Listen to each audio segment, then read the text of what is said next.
Okay, so the other day I was spending a bit of time on Quora. I actually love Quora. I spend some time on there and answering any questions and definitely engaging with some of the community out there.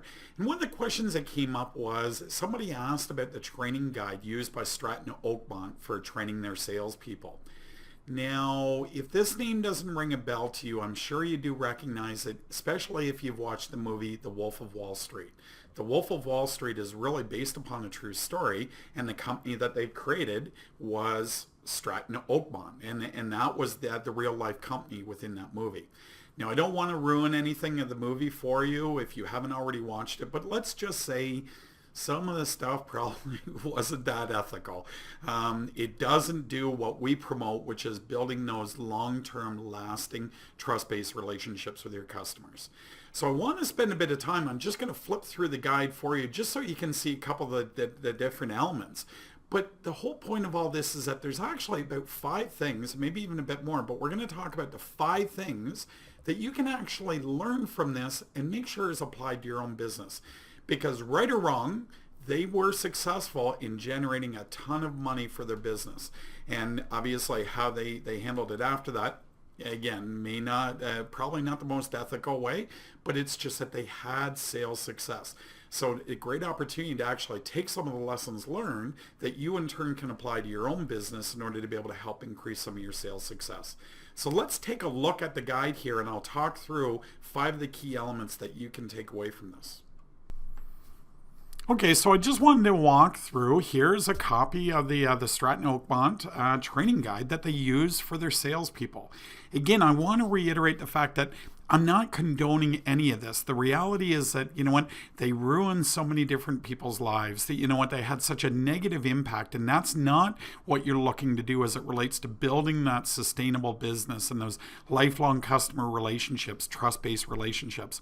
However, even though they choose to use this in a negative way, there are some good lessons learned here from a sales perspective, and that's all I want to bring out through this, which I found very, very interesting because, again, if you take some of these things, you ensure that you've applied them to your own business, but only to do the proper things, then it means that you can be successful. You just need to apply some of the core principles and fundamentals that we often forget.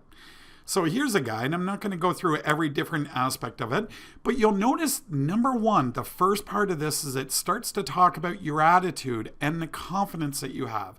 So to me, that's point number 1, is that, you know what, if you don't firmly believe in what you're offering and the value that what you offer to your customers, and that they're going to get value from what you have to offer, if you're not confident in what you're selling, if you're not confident in what you're offering, you know what, it's going to be tough to be truly successful within the sales game. You have to 100% be confident and believe in what you're doing. And here's a demonstration of how they felt the exact same way. It's all about attitude. It's all about, you know what, sales is a contact sport. And so, you know what, it's making sure that, you know what, you're mentally ready to get into this game, but fundamentally you believe in what you're doing. You believe in the fact of actually following through.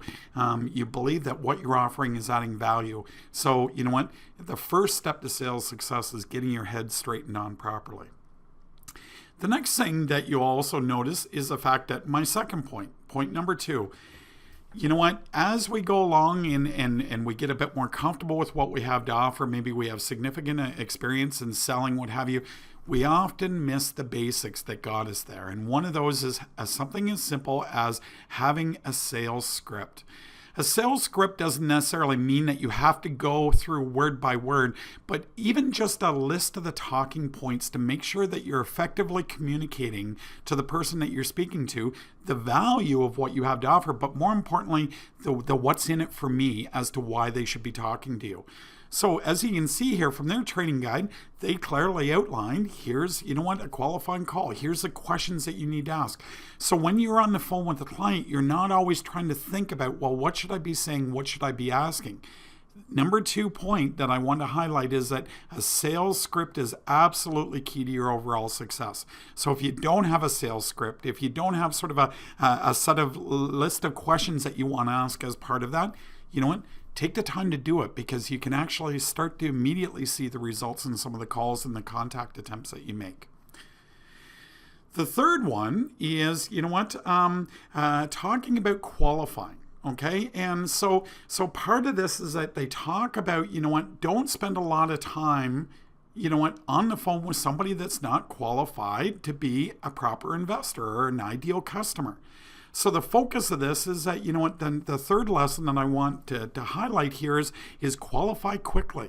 It's okay to make a call to somebody, and if they're not an ideal client for you, fine, move on, right? You want to get to that no quickly in the sense that, if they're not a good fit, move on, because ultimately what happens is that if you take somebody that's not well qualified, you start to invest time into basically, nurturing that relationship, trying to drive a deal forward, and they're not properly qualified, they're not an ideal customer for you, they'll end up costing you more in the way of time and money and everything else. So take the time to qualify, but take the time to qualify quickly as soon as you engage with them in order to be able to identify whether they're an ideal customer for you. The next thing is they talk about objections, right? So this is one thing that we often forget about as we start to go through our sales careers and we get comfortable with what we're selling, is that many ways in our own mind, we're already used to what are the common objections that we receive from clients when we're talking to them. Well, take the time to actually document some of those key objections that you're receiving from clients whenever you talk to them about what you're offering. But take the time to document how to respond to that. And the point behind all this is the fact that it allows it so that, it can easily flow off of your tongue as you're talking with the customer. You're not having to kind of step back, try to have to rethink things and everything else like that. If there are common objections that you're getting when you're engaging with your customers, your potential customers, document what those objections are, but also document how you can easily answer those in order to be able to answer their objections. So don't avoid them, answer them, but put them at ease in the sense that, you're going to be able to satisfy those requirements or to be able to answer any concerns that they have. And the final point here is the fact that, as you start to take a look throughout this, one of the big things that I'm not sure whether it necessarily highlights it in the guide or something that I noticed later on in some of the other research that I've done, is that they were 100% crystal clear on what an ideal customer looks like for them. They took the time to identify these are the types of executives. These are the types of stocks and everything else that they typically purchase. This is sort of the risk element that they're used to, that they're comfortable with as it relates to investing. But also even to the point where they knew those types of executives, they were typically in offices where they had secretaries.